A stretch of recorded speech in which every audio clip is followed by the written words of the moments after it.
My name is Vries, and currently I'm here because I'm chairing the Dutch Blockchain Coalition, which is a group of industrial parties, NGOs, governmental agencies that aims to create a foundation for large-scale blockchain applications. When we sat together with the partners who now participate, we all felt that blockchain could be very disruptive to many of the processes that we see around us. And any of these companies and participants felt they were too small by themselves to really make that happen. So we said, on the one hand, we see this blockchain opportunity as changing our society, and on the other hand, we don't feel that ourselves we can make that happen. And then we said, why don't we bring our efforts together and collectively move towards that vision of blockchain as an enabler in our society. And the partners all participate, as I indicated. And the nice thing is that for all of them, the contribution is fairly small. It's effort in terms of expertise, very importantly. It's a small amount of money. But if you multiply that by the 25 partners that we have, then suddenly you have a workforce of 20-some real good experts, and you have a significant amount of money to make this all happen. So it's an effort that it works because of the shared vision, and it works also because each of the individuals shares the benefit of 20-some partners. So the multiplication factor is very high. All technologies are important. If we wouldn't have a supply of 220 volt, then nothing would work anymore. So all technologies are important, but from an impact perspective, yeah, blockchain could be certainly one of the bigger ones. And it has to do with the fact that fundamentally it allows to digitize trust. And our society is built on trust. If I step in an airplane, I trust the entire chain to be safe. And if I buy something online, then I trust that my money is being dealt with in the right manner.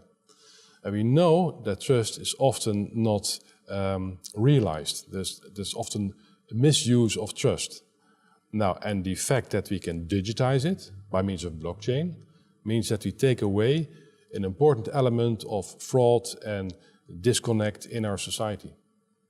And it can apply to financial transactions, it can apply to food chains, it could apply to more efficient transactions that we do between various parties, but it's much more profound than another addition to the existing ICT platform. Yeah, our country being pretty small, we have about 16 million people overall, means that at a certain level it's very easy to find each other and cooperate with each other. So the collaboration in the Netherlands is relatively easy.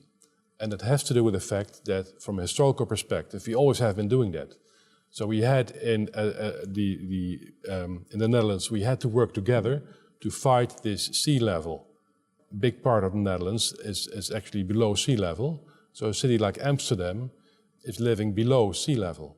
So that culture of working together to fight the sea is still present in our ability to work together in projects like this blockchain coalition.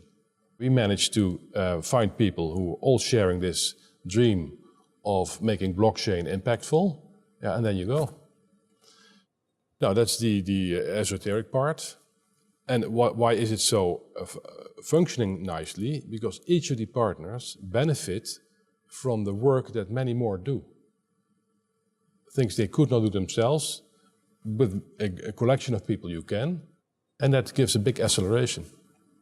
So the discussion we had with your World Bank colleagues could also learn potentially from this model. So if you manage to find countries that have a similar problem, then it is fairly easy to combine that in a common effort and solve that problem only once, instead of for all these separate countries one by one by one.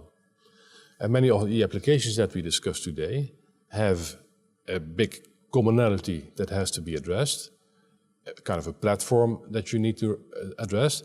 And then, yes, you need to specialize that and customize that to country A and country B and country C. But if you manage to work on this bottom layer in a collective manner, yeah, then everybody benefits. You share resources, you share costs, you share risk, you share insights. So it's a much more secure way to manage these type of developments. The producing side in the developing countries should and could be much more fairly rewarded for the work they do. So the example that my colleague Guido showed is about transparency in the entire chain and creating a fairness in the where the created value actually is materialized.